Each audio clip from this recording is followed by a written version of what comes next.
വചനാഗ്നി വചനാഗ്നി ആത്മാവിൽ അഭിഷേക വചനാഗ്നി വചനാഗ്നി വചനാഗ്നി ആത്മാവിൽ അഭിഷേക വചനാഗ്നി ദേശങ്ങൾ രാജ്യങ്ങൾ ഗോത്രങ്ങൾ വംശങ്ങളെങ്ങും അറിയട്ടെ വചനാഗ്നി ദേശങ്ങൾ രാജ്യങ്ങൾ ഗോത്രങ്ങൾ വംശങ്ങളെങ്ങും പടരട്ടെ വചനാഗ്നി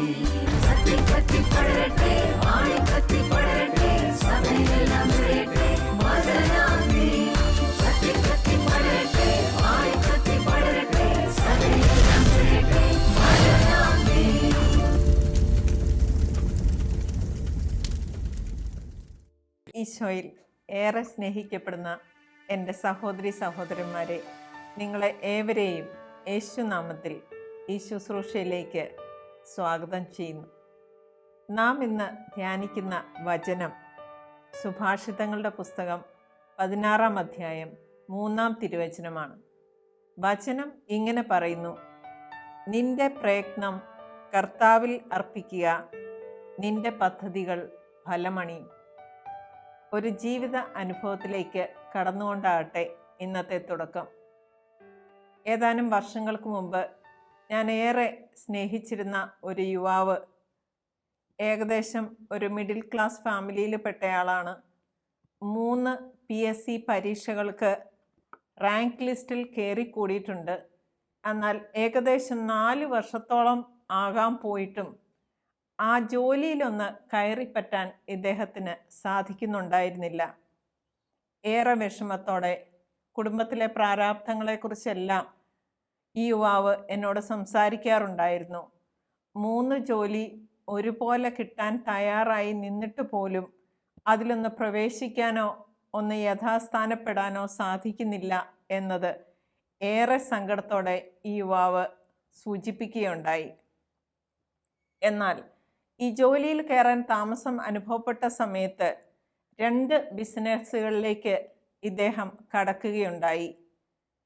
ഏറെ സങ്കടപ്പെടുത്തിക്കൊണ്ട് ഈ 2 ബിസിനസ്സിലും അഭിവൃദ്ധി പ്രാപിക്കാൻ ഇദ്ദേഹത്തിനായില്ല എന്ന് മാത്രമല്ല, ഏറെ കഷ്ടപ്പെട്ട് സമ്പാദിച്ച ധനം ഇതിനു വേണ്ടിയിട്ട് മുടക്കിയത് നഷ്ടപ്പെടുകയും ചെയ്യുകയുണ്ടായി.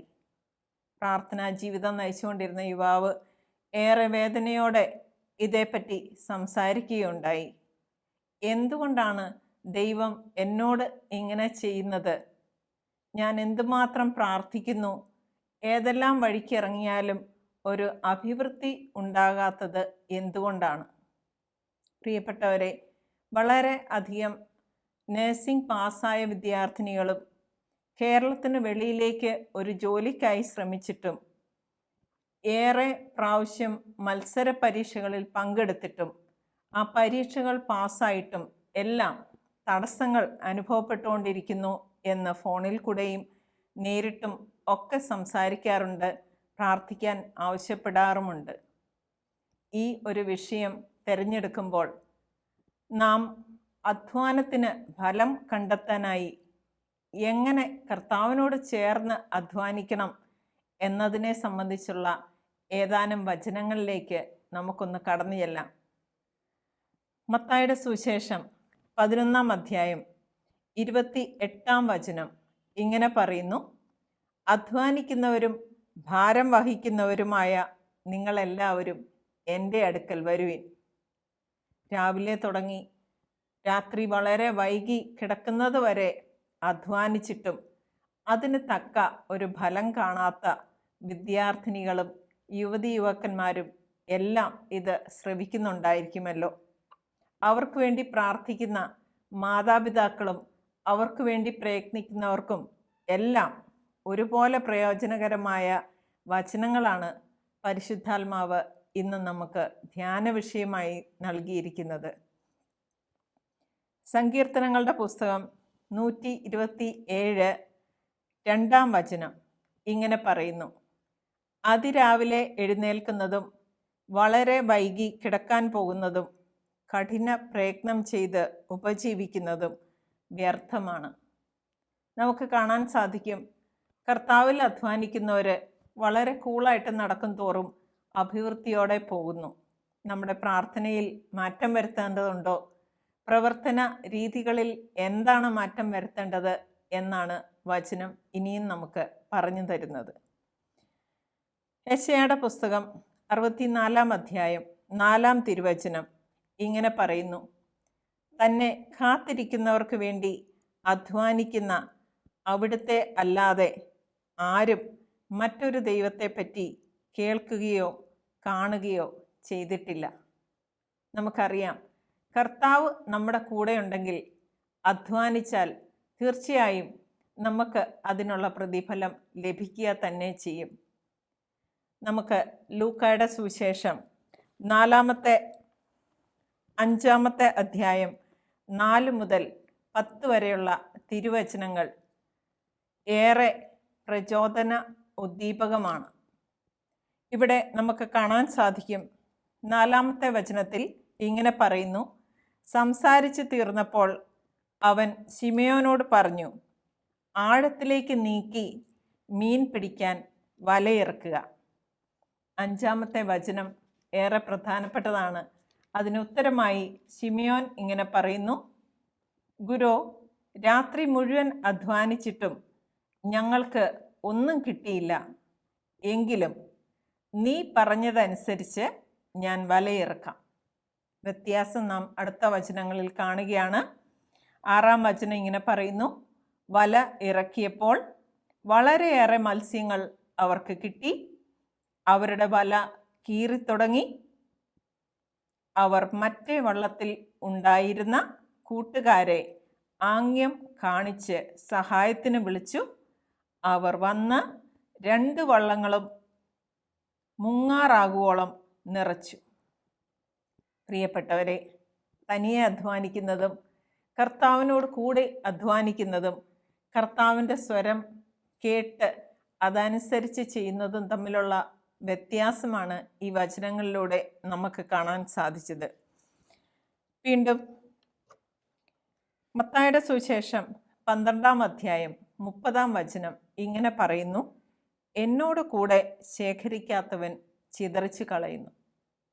മുൻപ് സൂചിപ്പിച്ച യുവാവിനോട് കർത്താവിൻ്റെ ഇഷ്ടപ്രകാരമാണോ, എന്തുമാത്രം പ്രാർത്ഥനയ്ക്ക് ശേഷമാണ് ഈ തീരുമാനങ്ങൾ എടുക്കുന്നത് എന്ന് ഒന്ന് പുനഃപരിശോധിക്കാനായി ആവശ്യപ്പെട്ടു.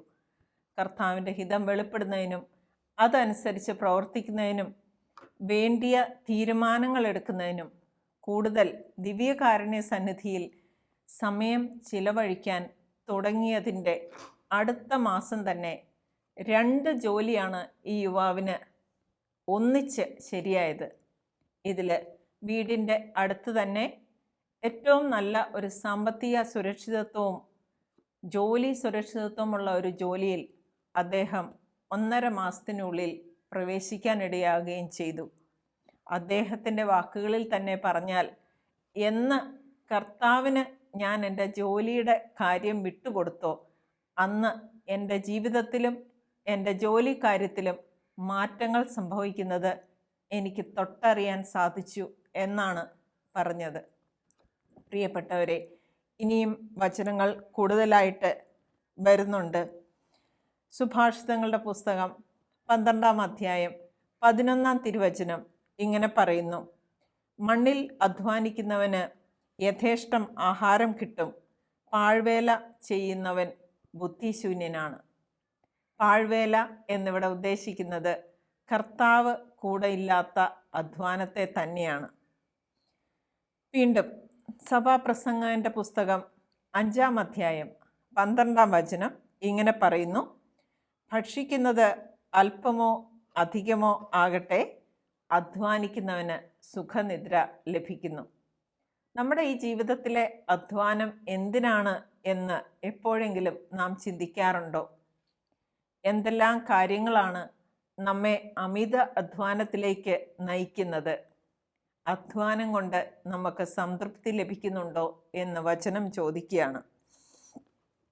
വീണ്ടും പറയുന്നു, സഭാപ്രസംഗൻ്റെ പുസ്തകം 3 അധ്യായം 9 വചനം: അധ്വാനിക്കുന്നവന് അവൻ്റെ അധ്വാനം കൊണ്ട് എന്ത് ഫലം? യെശയ്യായുടെ പുസ്തകം 55 അധ്യായം 2 വചനത്തിൽ ഇങ്ങനെ പറയുന്നു: സംതൃപ്തിക്ക് വേണ്ടി അല്ലാതെ എന്തിന് അധ്വാനിക്കുന്നു? പ്രിയപ്പെട്ടവരെ, കർത്താവിനോട് ചേർന്ന് കർത്താവിൻ്റെ ഹിതപ്രകാരം അധ്വാനിക്കുന്നത് തന്നെ ദൈവമഹത്വത്തിനായിട്ട് മാറുകയാണ്. പിന്നെ ഞാനല്ല, എന്നിൽ വസിക്കുന്ന കർത്താവായിരിക്കും എനിക്ക് വേണ്ടി അധ്വാനിക്കുക എന്നതാണ് വ്യത്യാസം. സങ്കീർത്തനങ്ങളുടെ പുസ്തകം 127 അധ്യായം 1 ഇങ്ങനെ പറയുന്നു: കർത്താവ് വീട് പണിയുന്നില്ലെങ്കിൽ പണിക്കാരുടെ അധ്വാനം വ്യർത്ഥമാണ്. കർത്താവ് നഗരം കാക്കുന്നില്ലെങ്കിൽ കാവൽക്കാർ ഉണർന്നിരിക്കുന്നതും വ്യർത്ഥം. കർത്താവിൻ്റെ ചേർന്ന് നിന്നുള്ള അധ്വാനമാണ് ഏറ്റവും ഫലദായകം എന്നാണ് ഈ വചനങ്ങളെല്ലാം നമ്മോട് സംസാരിക്കുന്നത്. ജോബിൻ്റെ പുസ്തകം 24 അധ്യായം 5 ഇങ്ങനെ പറയുന്നു: മക്കൾക്ക് വേണ്ടി മരുഭൂമിയിൽ ഇര തേടുന്ന കാട്ടുകഴുതകളെ പോലെ അവർ അധ്വാനിക്കുന്നു. ഏറെ വർഷങ്ങൾക്ക് മുമ്പ്, വളരെ ഏറെ വർഷങ്ങൾ ഇന്ത്യക്ക് വെളിയിൽ നേഴ്സിംഗ് ജോലി ചെയ്തിട്ട് തിരിച്ചു വന്ന ഒരു ചേച്ചിയുമായി സംസാരിക്കാനിടയായി. എന്തെല്ലാം അസുഖങ്ങളുമായി ജീവിതത്തിൽ ഇത്രയും വർഷം കഠിനാധ്വാനം ചെയ്തിട്ടും യാതൊന്നും ബാക്കിയില്ലാതെ, സമ്പാദ്യം വളരെ തുച്ഛമായിട്ട് മാത്രം, എന്നാൽ ഇത്രയും നാൾ ചെയ്ത ജോലിക്ക് ഒന്നും കാണാനില്ല. എല്ലാവരെ സഹായിച്ചു, പക്ഷെ ആരുടെ ഭാഗത്തുനിന്നും ഒരു നന്ദിയോ സ്നേഹമോ കിട്ടുന്നുമില്ല എന്ന് പറഞ്ഞ് ഏറെ വേദനിച്ച ആ ചേച്ചി എന്നോട് ചോദിക്കുകയാണ്, എന്തിനായിരുന്നു എൻ്റെ ആയുഷ്കാലം മുഴുവൻ ഞാൻ ഇതുപോലെ അധ്വാനിച്ചത്? എന്നാൽ പ്രാർത്ഥനയ്ക്കോ ആത്മീയ കാര്യങ്ങൾക്കോ ഒന്നും ആ സമയം വില കൊടുക്കാൻ എനിക്ക് സാധിച്ചില്ല. എനിക്കതിനെപ്പറ്റിയുള്ള അറിവും ഇല്ലായിരുന്നു. ഇന്ന് ജീവിത സായാഹ്നത്തിൽ കഴിഞ്ഞ കാല ജീവിതത്തെപ്പറ്റി തിരിഞ്ഞു ചിന്തിക്കുമ്പോൾ എല്ലാം വെറുതെ ആയിപ്പോയി എന്നുള്ള ഒരു വ്യർത്ഥത എൻ്റെ മനസ്സിനെ വേട്ടയാടുന്നു. ദൈവത്തെ കൂടുതൽ അറിയാൻ അല്പം കൂടെ ഒന്ന് നേരത്തെ ശ്രമിച്ചിരുന്നെങ്കിൽ ഇങ്ങനെ ജീവിത സായാഹ്നത്തിൽ നിരാശപ്പെടേണ്ടി വരികയില്ലായിരുന്നു എന്നാണ് ആ ചേച്ചി പറഞ്ഞത്. നമ്മുടെ ഓരോരുത്തരുടെയും അധ്വാനവും ജോലിയും അതിൻ്റെ ഫലവും എല്ലാം എങ്ങനെയാണ് എന്ന് ഒരു ആത്മപരിശോധന നടത്താൻ ഈ വചനങ്ങളെല്ലാം നമ്മെ സഹായിക്കും എന്നതിൽ യാതൊരു സംശയവും ഇല്ലാതാനും. വീണ്ടും ബാറൂക്കിൻ്റെ പുസ്തകം 3 അധ്യായം 18 ഇങ്ങനെ പറയുന്നു: പണം നേടാൻ ആർത്തി പൂണ്ട് അതിരറ്റ് അധ്വാനിക്കുന്നവർ എവിടെ? ചിന്തിക്കണം പ്രിയപ്പെട്ടവരെ, നമ്മുടെ അധ്വാന ഫലം സന്തോഷം തരുന്നുണ്ടോ? ദൈവമഹത്വത്തിനായിട്ട് അത് മാറുന്നുണ്ടോ? ജോലി എല്ലാവർക്കും ആവശ്യമുണ്ട്, അധ്വാനിക്കരുതെന്നല്ല ഈ പറഞ്ഞതിൻ്റെ ഒന്നും അർത്ഥം. പക്ഷേ ആത്യന്തികമായിട്ട് നമ്മുടെ ലക്ഷ്യം എവിടെയാണ്, എന്താണ് എന്ന് നാം ചിന്തിക്കേണ്ടിയിരിക്കുന്നു. ഹബക്കൂക്കിൻ്റെ പുസ്തകം 2 അധ്യായം 13 ഇങ്ങനെ പറയുന്നു: അഗ്നിക്ക് ഇരയാകാൻ വേണ്ടി ജനങ്ങൾ അധ്വാനിക്കുന്നു, വ്യർത്ഥതയ്ക്ക് വേണ്ടി ജനതകൾ ബന്ധപ്പെടുന്നു. വീണ്ടും മത്തായിയുടെ സുവിശേഷം 6 അധ്യായം 28 നമുക്ക് ഏവർക്കും സുപരിചിതമായ ഒരു വചനമാണ്. വചനം ഇങ്ങനെ പറയുന്നു: വസ്ത്രത്തെപ്പറ്റി എന്തിന് നിങ്ങൾ ആകുലരാകുന്നു? വയലിലെ ലില്ലികൾ അധ്വാനിക്കുന്നില്ല, നൂൽ നൂൽക്കുന്നുമില്ല. വീണ്ടും നമ്മുടെ ഉത്കണ്ഠയും ആകുലതയും ഒക്കെ നമ്മെ എവിടെ കൊണ്ടെത്തിക്കുന്നു എന്ന് ചിന്തിക്കേണ്ടിയിരിക്കുന്നു.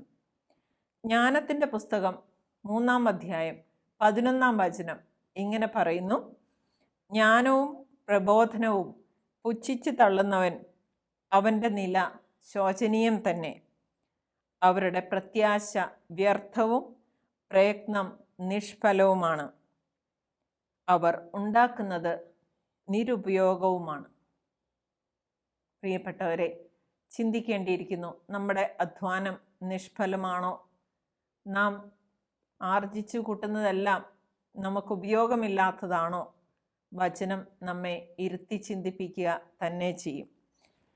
റോമക്കാർക്ക് എഴുതിയ ലേഖനം 6 അധ്യായം 12 ഇങ്ങനെ പറയുന്നു: കർത്താവിൽ അധ്വാനിക്കുന്നവരായ ത്രിഫേനയ്ക്കും ത്രിഫോസയ്ക്കും മംഗളം ആശംസിക്കുവിൻ.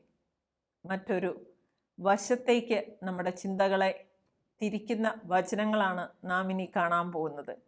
കർത്താവിന് വേണ്ടി എന്തുമാത്രം നമ്മുടെ ജീവിതത്തിൽ നാം അധ്വാനിക്കുന്നുണ്ട്. എത്രയോ വർഷം ആയുസ്സുണ്ടായിട്ടും അതിൻ്റെ ഏറ്റവും അവസാനം ചിന്തിക്കുന്നവരാണ്.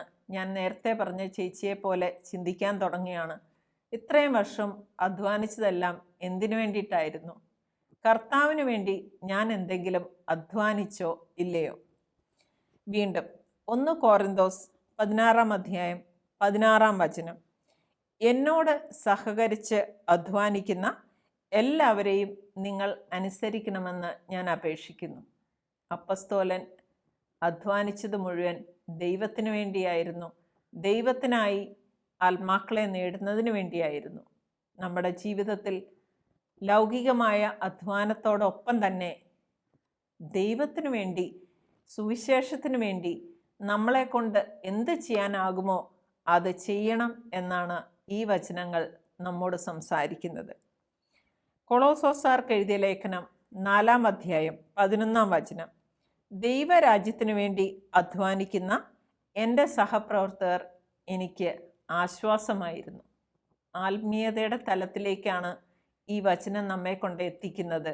ദൈവരാജ്യത്തിനു വേണ്ടിയിട്ടുള്ള അധ്വാനം എത്ര ഉത്സാഹത്തോടെയാണ് നാം ചെയ്യുന്നത്. വീണ്ടും 1 തിമോത്തി 4-ാം അധ്യായം 10-ാം തിരുവചനം, ഈ ലക്ഷ്യത്തെ മുൻനിർത്തിയാണ് നാം അധ്വാനിക്കുന്നതും പോരാടുന്നതും. ഇവിടെ എന്താണ് നമുക്കറിയാൻ സാധിക്കുന്നത്?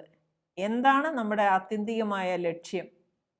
തീർച്ചയായും നമ്മുടെ ലക്ഷ്യം സ്വർഗരാജ്യത്തിന് വേണ്ടിയുള്ള അധ്വാനമായിരിക്കണം. അത് നമ്മുടെ സ്വന്തം ആത്മാക്കളെ രക്ഷിക്കുന്നതിനും ബാക്കി ഉള്ള ആത്മാക്കളെ എല്ലാം ദൈവത്തിലേക്ക് നയിക്കാൻ നമുക്ക് എന്ത് ചെയ്യാൻ സാധിക്കുമോ അത് ചെയ്യുകയും ചെയ്യണം എന്നാണ് ഈ വചനങ്ങളെല്ലാം നമ്മോട് സംസാരിക്കുന്നത്. ഹഗ്ഗായിയുടെ പുസ്തകത്തിൽ ഒരു വചനമുണ്ട്, 1-ാം അധ്യായം 6-ാം തിരുവചനം. വചനം ഇങ്ങനെ പറയുന്നു, നിങ്ങൾ ഏറെ വിതച്ചു, കുറച്ച് മാത്രം കൊയ്തു. നിങ്ങൾ ഭക്ഷിക്കുന്നു, ഒരിക്കലും തൃപ്തരാകുന്നില്ല. പാനം ചെയ്യുന്നു, തൃപ്തി വരുന്നില്ല. കൂലി ലഭിക്കുന്നവന് അത് ഒട്ടസഞ്ചിയിൽ മാത്രം ഇടാൻ തികയുന്നു.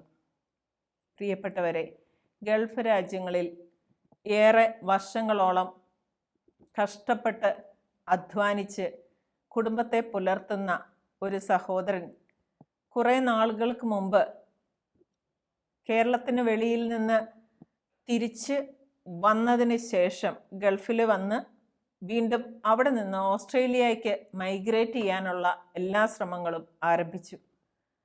ഒരു അക്കൗണ്ടൻ്റായി ജോലി ചെയ്തിരുന്ന ഇദ്ദേഹം ഗൾഫിൽ വളരെ സ്തുത്യർഹമായ സേവനം ഒരു കമ്പനിയിൽ കാഴ്ചവെച്ചുകൊണ്ടിരിക്കുകയായിരുന്നു. ഭാര്യയും മക്കളും ഓസ്ട്രേലിയയ്ക്ക് പോയതിന് ശേഷം ഈ ജോലി ഉപേക്ഷിച്ച് അദ്ദേഹം ഓസ്ട്രേലിയയ്ക്ക് പോവുകയുണ്ടായി. എന്നാൽ അദ്ദേഹം ആഗ്രഹിച്ചതുപോലെ ഒരു ജോലി അവിടെ ലഭിക്കുക ഉണ്ടായില്ല.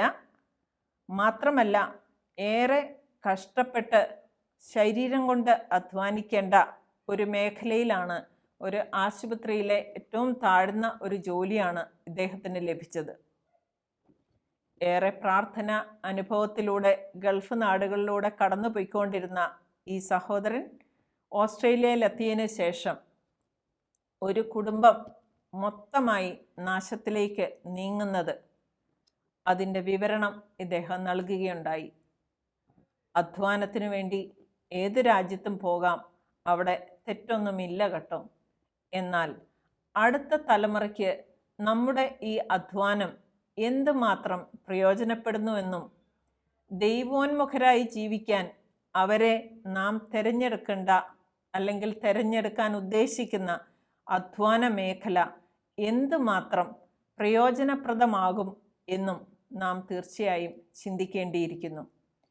4 മക്കളുടെ പിതാവായ ഇദ്ദേഹം പറയുകയാണ്, കുട്ടികളെല്ലാം അവിടുത്തെ ജീവിത രീതികളുമായി പൊരുത്തപ്പെടുന്നതിനോടൊപ്പം തന്നെ അവിടുത്തെ സംസ്കാരത്തിലോട്ട് മെല്ലെ മെല്ലെ മാറിപ്പോയിക്കൊണ്ടിരിക്കുന്നത് ഇദ്ദേഹത്തിന് കാണാൻ സാധിച്ചു.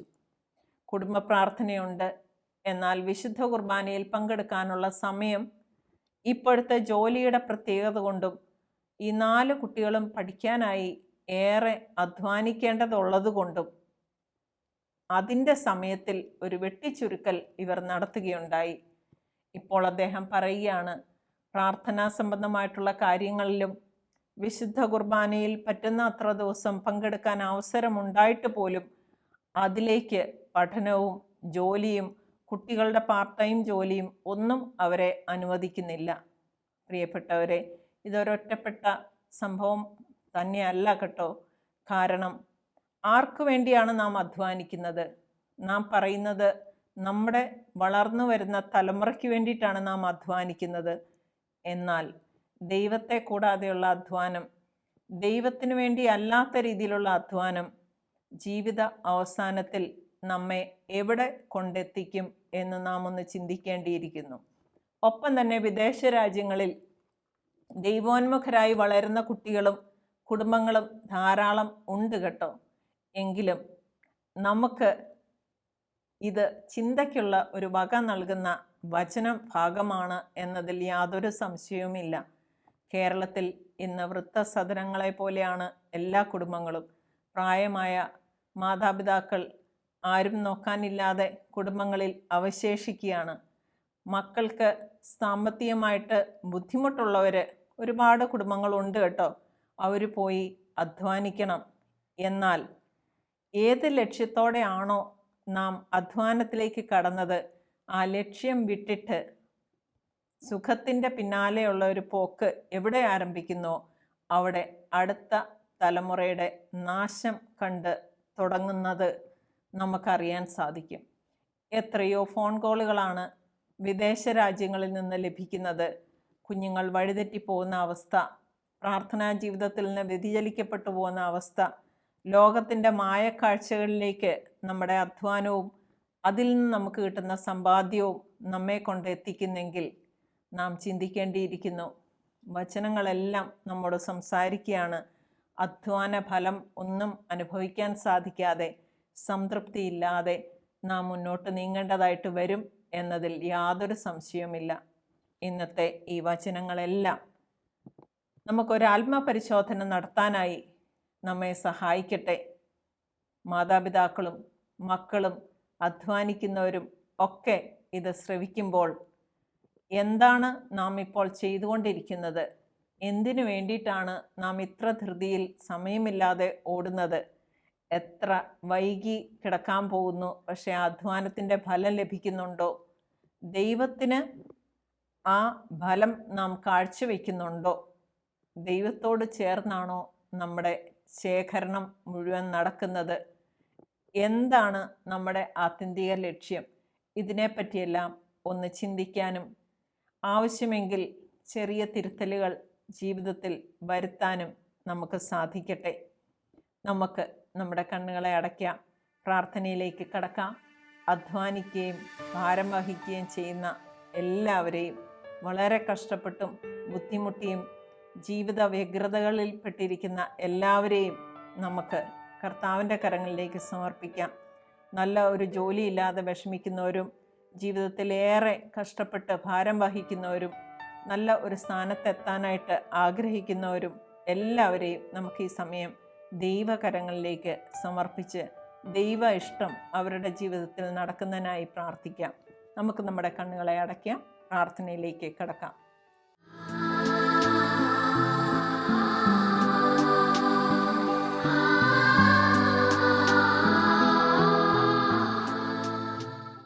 കർത്താവെ, ഞങ്ങളുടെ ശക്തനായ യേശുവേ, ഈ സമയം ഞങ്ങളങ്ങേ ആരാധിക്കുന്നു, സ്തുതിക്കുന്നു, പുകഴ്ത്തുന്നു, മഹത്വപ്പെടുത്തുന്നു, നന്ദി പറയുന്നു. ഈശോയെ, ഞങ്ങൾ ഈ കേട്ടുകൊണ്ടിരിക്കുന്ന എല്ലാവരുടെയും ജോലി മേഖലകളെ, അധ്വാന മേഖലകളെ, കർഷക കുടുംബങ്ങളെ ഒക്കെ കർത്താവെ അങ്ങേക്കരങ്ങളിലേക്ക് സമർപ്പിക്കുന്നു. പഠിച്ചുകൊണ്ടിരിക്കുന്ന വിദ്യാർത്ഥികളെയും ജോലി തടസ്സം അനുഭവിക്കുന്നവരെയും ജോലിക്കായിട്ട് അധ്വാനിച്ചുകൊണ്ടിരിക്കുന്നവരെയും കർത്താവെ, ഇത്രയും നാളും ചെയ്ത ജോലി നിഷ്ഫലമായല്ലോ എന്ന് വിചാരിച്ചിരിക്കുന്ന മക്കളെയും ഒക്കെ കർത്താവെ അങ്ങേക്കരങ്ങളിലേക്ക് സമർപ്പിക്കുന്നു.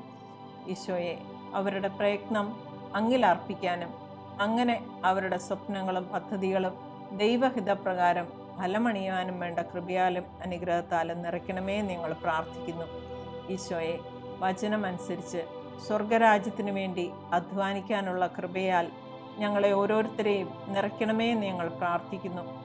കർത്താവെ, ജീവിത വ്യഗ്രതയാൽ സ്വർഗരാജ്യത്തിനു വേണ്ടി അധ്വാനിക്കാൻ സാധിക്കാത്ത മക്കളെ, വഴിതെറ്റിപ്പോയിക്കൊണ്ടിരിക്കുന്ന തലമുറകളെ, തെറ്റായ തീരുമാനങ്ങളെ ഒക്കെ കർത്താവെ അങ്ങേ കരങ്ങളിലേക്ക് സമർപ്പിക്കുന്നു. ലഭിക്കുന്നതെല്ലാം ദൈവമഹത്വത്തിനായിട്ട് മാറാനും അങ്ങയുടെ ഇഷ്ടപ്രകാരം മാത്രം വിചാരിക്കാനും പറയുവാനും പ്രവർത്തിക്കാനും ചിന്തിക്കാനും പെരുമാറാനും തീരുമാനമെടുക്കാനും വേണ്ട കൃപയാൽ കർത്താവെ ഞങ്ങളെ ഓരോരുത്തരെ അങ്ങ് നിറയ്ക്കണമേ എന്ന് പ്രാർത്ഥിക്കുന്നു. അമ്മേ മാതാവേ, ദൈവ ഇഷ്ടം നിറവേറ്റുന്നതിൽ ഏറെ ശ്രദ്ധ വെച്ച ഞങ്ങളുടെ അമ്മേ, ഞങ്ങളുടെ ഓരോ പ്രവൃത്തികളും ഈശോയ്ക്ക് സമർപ്പിക്കണമേ.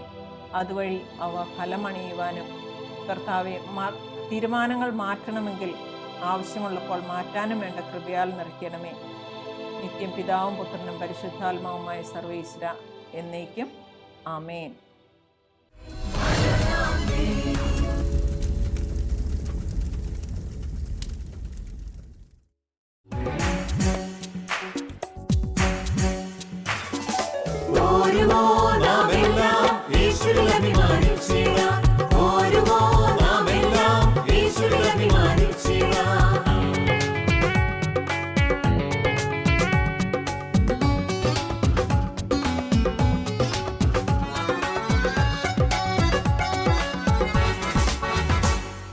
നമ്മുടെ നാഥൻ ഒലിവുമലയിൽ